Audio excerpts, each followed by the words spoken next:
मैं हूं शीतला तिवारी। दोस्तों, आज हम जिक्र कर रहे हैं कि आप यकीन कर लीजिए कि आप यही नहीं है कि आपके पास वेटिंग टिकट है तो आप स्लीपर में यात्रा नहीं कर पाएंगे।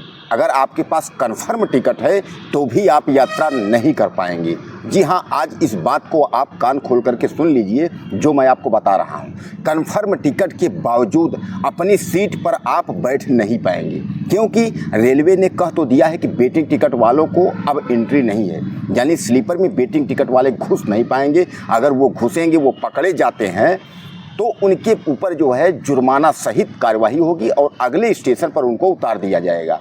लेकिन पकड़े जाएंगे तो कार्रवाई होगी, यानी अगर पकड़े नहीं गए तो कार्रवाई नहीं होगी। अब आप समझ लीजिए कि आप किसी भी गाड़ी में आप देख लीजिए, जो स्लीपर कोच हैं, यानी S1, S2, S3, S4, S5 करके जो स्लीपर के जो भी कोच हैं, उसमें अभी भी वेटिंग टिकट वालों की संख्या कम नहीं है। यानी वेटिंग टिकट लोग लेकर के लोग चढ़ जाते हैं और कन्फर्म टिकट की जो लेकर के यात्रा कर रहे हैं उनको जबरन जो है उनको बैठा देते हैं, उठा देते हैं, उनकी सीट पर जो है कब्जा कर लेते हैं। झुंड की झुंड जानवरों जैसे वेटिंग टिकट वाले वह जो है घुस जाएंगे और घुसने के बाद जो कन्फर्म टिकट लेकर के जो यात्रा कर रहे हैं, जो पहले से यात्रा करते हुए चले आ रहे हैं या जिनकी सीट है, उनको खुद उपलब्ध नहीं हो पा रहा है और वेटिंग टिकट लेकर के यात्रा करने वाले जो लोग हैं वो हावी हो जाते हैं।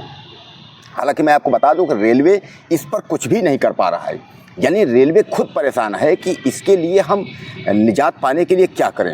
हालांकि भारतीय रेलवे ने पहले यह बात कही थी कि वेटिंग टिकट वाले अब यात्रा नहीं कर पाएंगे और तत्काल प्रभाव से लागू किया गया। आप कभी भी रेलवे स्टेशन पे अगर पहुंचेंगे तो वहां अलाउंस भी होता रहता है कि वेटिंग टिकट वाले कृपया यात्रीगण ध्यान दें, अगर आप वेटिंग टिकट या जनरल टिकट लेकर के स्लीपर में चढ़े हुए हैं तो कृपया उतर जाएं, वरना ऊपर कार्रवाई होगी। अरे भैया, कार्रवाई तो तब होगी जब पकड़े जाएंगे। अब पकड़े जाने का मतलब ये है कि जब टीटी यानी टिकट जो चेकर स्टाफ है, चेकिंग स्टाफ जब वह पहुँचेगा डिब्बे में, वह जब देखेगा कि वेटिंग टिकट कौन है, कौन कन्फर्म टिकट है, तब तो कार्रवाई होगी। तो यानी चेकिंग करने वाले स्टाफों की भी कमी है। यानी चेकिंग करने अगर 2-4 स्टेशन 6 स्टेशन जाना है तो आप पकड़े ही नहीं जाएंगे। यानी रेलवे, टीटी और जीआरपी की इतनी लापरवाही है। और अगर 2-4 स्टेशन के से ज़्यादा आपको जाना है तो अगर टीटी आया तो वही पुरानी वाली व्यवस्था जो है कि 200-400 ले और उसके बाद साथ जाने दो, बस पहुंच जाएंगे। उसके बाद टीटी भी अपना सोचेगा, अरे यार जाने दो, क्या मतलब है, ले लो।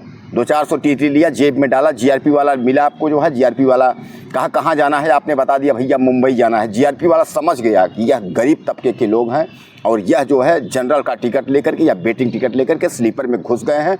अब इनको मुंबई जाना है, जो है वहाँ चौकीदारी या किसी तरीके से काम करके जो है अपना जीवन का जो है पालन करना है, जीविकोपार्जन में ये जा रहे हैं। तो जीआरपी वाले जो है उसका लाभ लेने के लिए जो है 2-4 थप्पड़ भी जड़ देते हैं, उसके बाद 200-400 वसूली भी कर लेते हैं। आगे जा कर के बोले ठीक है, जीआरपी वाले उसके बाद निकल गए।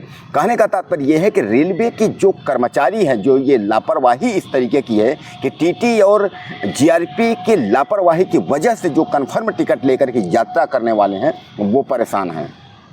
और आप यकीन मानिए कि जिस दिन मैं आपको बता दूं कि जीआरपी अगर सुधर जाएगी या रेलवे का विभाग जो टीटी लोग हैं जो अगर वो सुधर जाएंगे, उस दिन जो है रेलवे एक जो है जो दुनिया का नंबर 1 रेलवे विभाग भारतीय रेलवे है वो फिर बन जाएगा। लेकिन अब ये न मान के चलिए, अभी तो नाम चल रहा है कि दुनिया का नंबर 1 भारतीय रेलवे है, लेकिन नंबर 1 नहीं है। अगर आपको यकीन न हो तो आप जो है ट्रेनों में स्लीपर कंपार्टमेंट में घुस करके उसके बाद आप जो है आप देख लीजिए।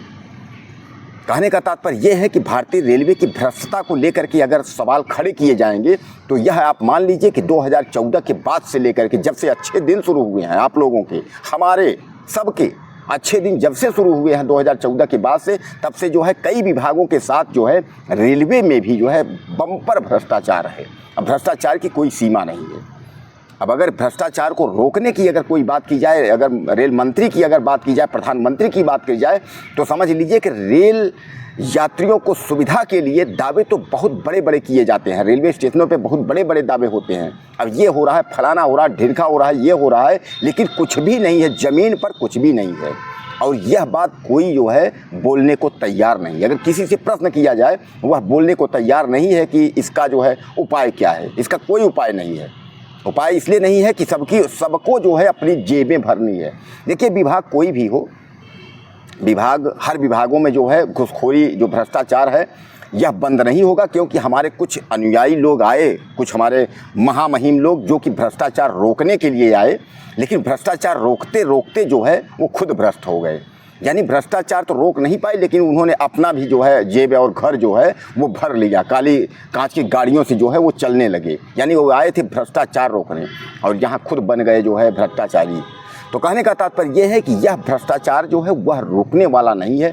वो चाहे मैं आपको रेलवे की बात बता दूं, या जो है शिक्षा विभाग की बात बता दूं, या मेडिकल स्वास्थ्य विभाग की बात बता दूं, किसी भी विभाग को लेकर के अगर आप जिक्र करेंगे तो वह रुकने वाला नहीं है, भ्रष्टाचार नहीं रुकेगा। और इसके लिए माननीय प्रधानमंत्री जो है वो 2014 में कहा था कि अच्छे दिन जो है बस आएंगे और न खाऊंगा न खाने दूंगा। हालांकि उन्होंने खाया तो नहीं, नरेंद्र मोदी ने खाया नहीं, लेकिन खाने न देने की जो उनकी बात थी, तो उन्होंने खाने न देने की बात तो अलग छोड़ दीजिए, उन्होंने परोस दिया कि लो खाओ, लेकिन परोसा जो है चुनिंदे लोगों को। अब आप कहेंगे कि कहीं ना कहीं हम जो है विरोधी हैं, हम कांग्रेसी हैं। कई लोग हमारे भाई कहते हैं कांग्रेसी हैं, हम विरोधी हैं। ऐसा नहीं है।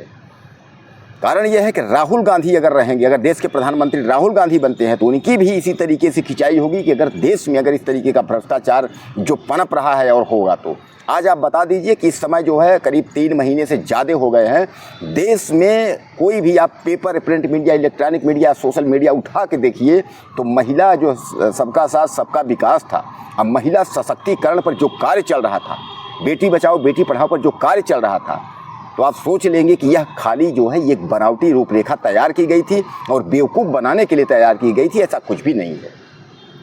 एक स्टोरी जो मैंने बताया था, पुष्पक एक्सप्रेस में जो है लखनऊ से मुंबई जा रही थी, और ये घटना तो खैर कई साल पहले की है, और लेकिन कई साल पहले का मतलब जो है आप ज़्यादा ये न समझ लीजिए कि बहुत 20 साल पहले की है। यह बीजेपी का कार्यकाल की घटना है, 3-4 साल पहले